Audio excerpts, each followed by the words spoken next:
You know that classic business dilemma, right? That constant stressful tug of war between speed and precision?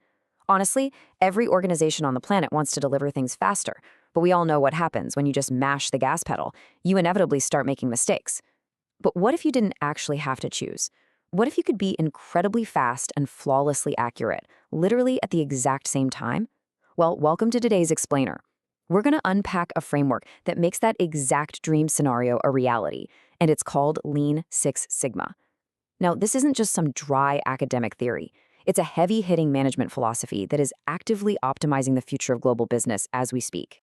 Here is our roadmap for today. First, we'll cover what Lean Six Sigma actually is. Second, we'll dive into the strategic benefits. Third, we'll walk through the DMA improvement cycle. Fourth, we'll look at roles in organization. And finally, we'll explore how Lean Six Sigma integrates with modern technology. All right, Section 1. What is Lean Six Sigma? To really wrap our heads around this, we actually need to rewind a bit and look at the historical origins of these ideas, which, by the way, come from some absolute titans of industry. So we're essentially looking at two powerful, historically contrasting forces. Over on one side, you have lean manufacturing. Now, this traces its roots all the way back to post-World War II Japan, specifically the legendary Toyota production system.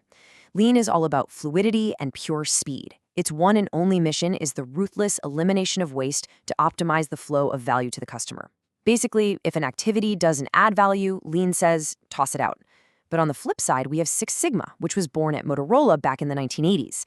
Six Sigma, it doesn't care about speed. It cares about intense mathematical rigor. Its entire goal is reducing variability and totally eliminating defects, aiming for a ridiculously precise target of no more than 3.4 defects per million opportunities. Now, historically, companies tried to use these in isolation. Lean made them super fast, but they'd still have quality hiccups. Six Sigma made them incredibly accurate, but they moved way too slow. Enter Lean Six Sigma, or LSS for short.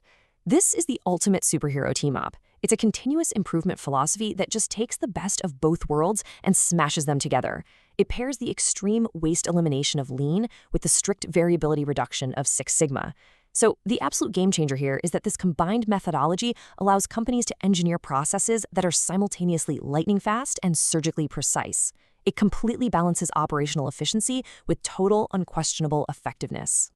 Moving right along to Section 2. Key strategic benefits. Because let's be honest, why do top executives and managers completely upend their operations to implement this framework? What's the payoff?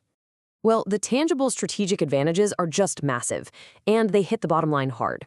By aggressively eliminating failures and delays, organizations see a really substantial drop in operating costs. But it's not just about indiscriminately slashing budgets. It's about genuinely optimizing quality and efficiency by shortening those cycle times and perfecting the actual delivery of whatever product or service you're offering. Naturally, this leads to sky-high customer satisfaction because every single thing you output strictly aligns with what the market is actually begging for. And honestly, perhaps most importantly, LSS completely replaces guesswork with rigorous, data-driven decisions. You're not running a company on gut feelings or hunches anymore. You are operating on cold, hard statistical proof. And it's really cool to see how this is evolving in the modern era, too. We're now seeing the rise of Green Lean Six Sigma, or GLSS. Now, traditionally, heavy manufacturing has had a pretty massive environmental footprint, right? But GLSS bakes environmental responsibility directly into the operational optimization process. It totally proves that being efficient now goes hand in hand with being sustainable. In fact, real-world case studies show that applying GLSS leads to dramatic drops in greenhouse gas emissions, energy consumption, and physical waste. So it's a huge win for your balance sheet and a huge win for the planet. Okay, Section 3, the DMIC improvement cycle. So we know what it is and we know why we need it, but how do we actually move from theory to taking action and fixing broken workflows? This brings us to the legendary 5-step DMIC methodology. That stands for define, measure, analyze, improve, and control. And every single step logically builds on the one before it. First up, you define the problem and figure out what the customer actually values. Second, you measure the current messy process to get solid baseline data. Third, you analyze that data to hunt down the root causes of your defects. Fourth, you improve the process by rolling out targeted solutions. And finally, you control the new and improved process to make absolutely sure those old bad habits don't slowly creep back in. It is an incredibly disciplined, step-by-step framework grounded entirely in empirical data. Now, I do need to make a quick technical distinction here, just so we're totally clear. DMIC is the tool you reach for when a process already exists in your company, but it's broken, slow, or inefficient. It's a reactive, corrective approach. But what if you are designing a brand new product or process completely from scratch? Well, that's when you pivot and use DMADV, which stands for Define, Measure, Analyze, Design, Verify. Some people also call this Design for Six Sigma. This approach is totally proactive. Think of it this way. You use DMIC to fix the leaky plumbing you already have, and you use DMADV to engineer a totally new, flawless plumbing system from day one. While you're running that DMAI cycle, your team is going to be relentlessly hunting down waste, or MUDA, as they call it in the lean world. There are 8 specific forms of waste, usually remembered by the acronym TIMWOOD, plus one really crucial addition. You are actively searching for unnecessary transportation of materials, excess inventory that's just tying up your capital, wasted physical motion by your employees, annoying waiting times for machines or manager approvals, overproduction, which is basically making stuff way before anybody actually needs it, overprocessing or doing way more work than the customer is paying for, actual physical defects, and finally, non-utilized talent. This last one happens when leadership completely ignores the creativity and problem-solving skills of their frontline workers. Honestly, letting your team's talent go unused is kind of like buying a Ferrari and only ever driving it 10 miles an hour around a grocery store parking lot. It's just a massive waste. Which perfectly tees up Section 4, Roles and Organization. Because, let me be very clear about this, no methodology, no matter how mathematically perfect it looks on paper, is going to work without the right human team structure in place. Lean Six Sigma uses this really fun martial arts analogy to explain its hierarchy of leadership. And no, don't worry, nobody is actually doing karate in the break room. But the belt system does a fantastic job of structuring the organization. At the very top, you have the master black belt. They operate up at the executive level, designing the massive global strategy. Right below them is the black belt. This is a full-time technical leader who uses really advanced applied statistics to drive major cross-functional projects. Then you have the green belts. These folks are the execution engines.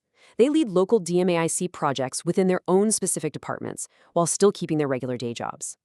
And finally, yellow and white belts provide all the critical operational support on the ground and help maintain daily discipline, like keeping workspaces hyper-organized.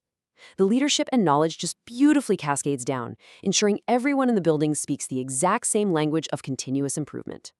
But we do need a pretty sobering reality check here. Despite its unquestionable statistical robustness, implementations collapse primarily due to cultural resistance to change and a lack of executive sponsorship. Simply put, equations do not fail, people do.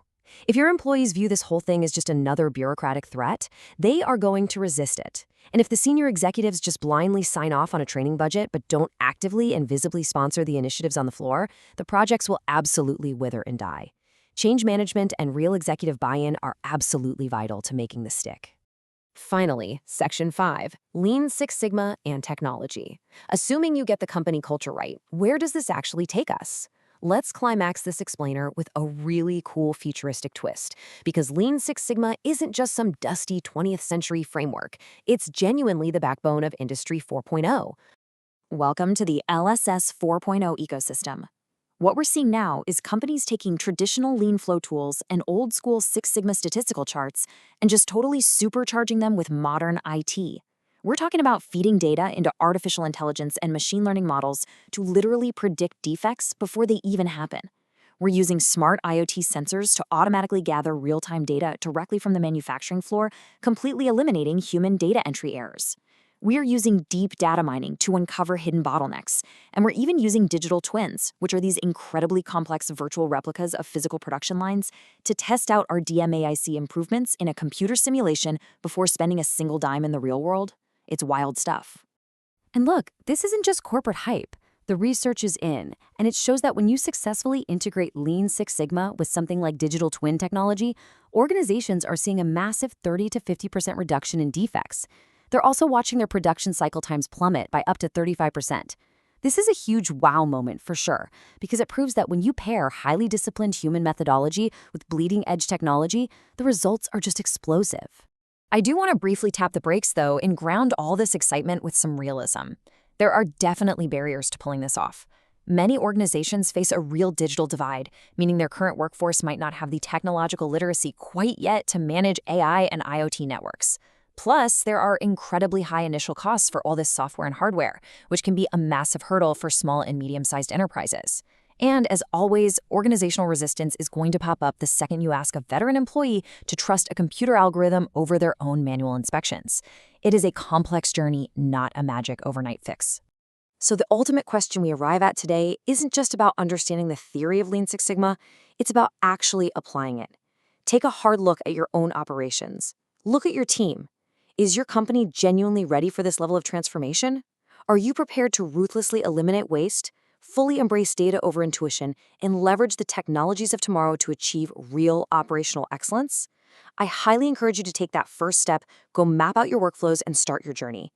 Thank you so much for joining me on this explainer. Keep learning, keep optimizing, and I'll catch you next time.